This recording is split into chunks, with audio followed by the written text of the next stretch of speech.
Hi, we're E.L and Sara, PhD students in Brown University's Egyptology and Assyriology department. While there's certainly a lot of interesting academic work happening in Near Eastern studies, the Academy is not the only place to get caught up on the coolest news items. One resource that many Assyriologists subscribe to is the Agaday listserv, compiled by Jack Sasson, the Mary Jane Worthen Professor of Judaic and Biblical Studies at Vanderbilt University.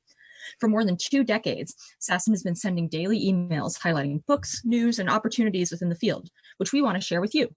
In addition to the Agaday list, we have scoured the internet for the most exciting news stories and public scholarship related to the ancient Near East. Throughout the month, Sara and I will curate a selection of items for interested non-specialists. Then we'll share them with you in videos like this so that you can be part of the conversation.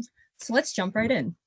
January was a big month for publicizing recently released books, which is great news for all of you with New Year's resolutions to read more. Kicking off the month was Ancient Divination and Experience, a collection of papers edited by Lindsay G. Dreidiger Murphy and Esther Idenau on the challenges in existing methods of studying ancient divination. The volume focuses on Greece and Rome, but includes cross-cultural comparison with Mesopotamia. This exciting volume includes work from both well-established and early career scholars, rethinking the role of divination in the ancient world. Those of you who have been waiting patiently for the proceedings of the 10th International Congress on the Archaeology of the Ancient Near East must wait no longer. Human Iconography and Symbolic Meaning in Near Eastern Prehistory explores iconography from prehistory onward as evidence for social hierarchies and gender relationships and magic and ritual. Though avenues for future research remain open, this volume brings out contributions that propel forward the study of iconography in the archaeology of the ancient Near East. Have you ever thought to yourself, what is time even? If so, then you can join Joanne Scurlock and Richard Beer, the editors of the new volume, What Difference Does Time Make?, including explorations from Mesopotamia to China. The majority of papers address issues of differences and similarities between cultures with or without cultural contact.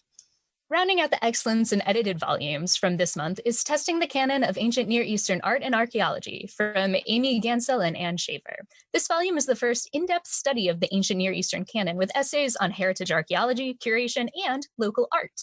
Papers provide an alternative framework for the study of ancient cultures and their living counterparts.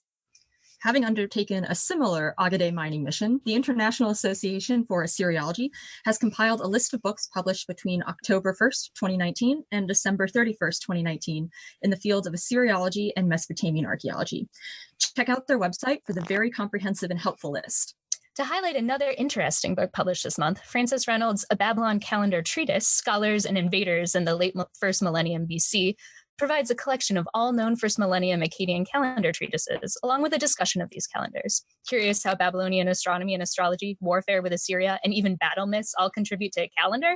Read the book to find out. Recent conflict in the Middle East has led to the resurfacing of the highly problematic and racist notion that war is a normal state of affairs in the region. Assyriologists and other historians of the Middle East understand deeply that this is not true and is harmful. Though, of course, there were conflicts, the truth is that coexistence has been as much the default in the Middle East as it has been anywhere else. To read more about this dangerous idea from a historian's perspective, check out this article from Stephanie Mulder in Time.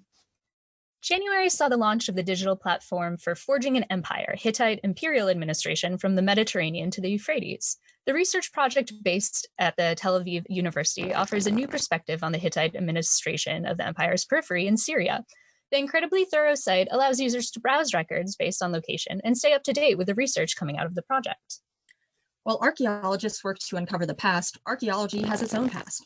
Acor Jordan has recently made available online photos from the Paul and Nancy Lapp collection.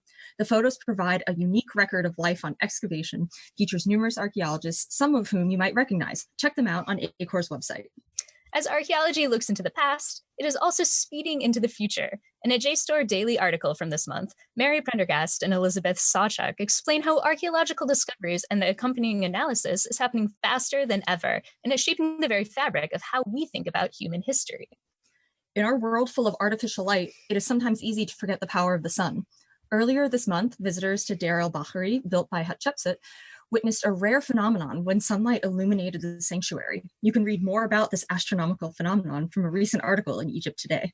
If you happen to find yourself in Montreal between now and February 2020, check out Egyptian Mummies, Exploring Ancient Lives at the Museum of Fine Arts.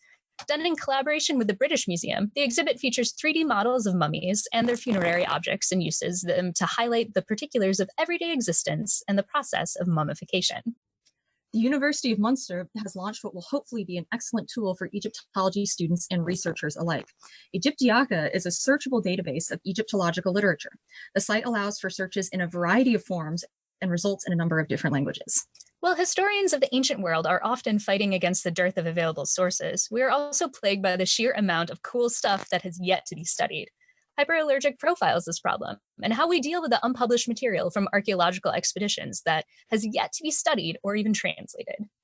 10 new rock reliefs from the Kurdistan region of Iraq have been documented by the Kurdish-Italian FIDA Archaeological Project, which is bringing new technology, including UAV mapping, to the study and conservation of their site. These reliefs depict Assyrian deities, kings, and animals, and the pictures included with a write-up on the University of Udin's website are well worth a look. The Cruise Project has documented their exhibit on writing in Cyprus and the Eastern Mediterranean in a new digital display. Originally on display at the Fitzwilliam Museum in Cambridge in 2018, the digital version of this exhibit features Ugaritic cuneiform, the Cypriot syllabic writing system, and Cretan hieroglyphs, among many others, along with detailed descriptions of these cool writing systems. Interested in writing in a less formal setting? Take a look at these Egyptian inscriptions that are more than 12,000 years old. The Egypt Independent discusses the process of finding and documenting these colorful inscriptions found by chance in South Sinai Cave. Included among the images are animals like a donkey and mule, handprints, and even human figures. In addition to information on the writing and images of ancient cultures, this month has also featured pieces about their music. The Express describes how we learned about the skill of ancient Egyptian musicians based on the objects they left behind. With little documentation of musical notation or theory, our reconstruction of ancient Egyptian music is predominantly based on what remains of their instruments. Looking for a digital Sumerian dictionary, perhaps to go with your copy of Digital Hammurabi's Learn to Read Ancient Sumerian? Take a look at the new version of the Pennsylvania Sumerian Dictionary, available online and searchable in English, Sumerian, and by transliterations. Interested less in the language and more in the people that make up the ancient Near East? Prosobab's got you covered. They provide an open access database of recorded inhabitants of Babylonia between roughly the 7th to 4th centuries BCE. Take a look at names of real people attested in the cuneiform record, as well as their profession and, in some cases, their families. That's it for January's selection. Thanks again to Dr. Sasson for his work on creating this list, for the community for creating awesome things, and for you and your interest. We'll see you next month with a selection of February's most interesting items.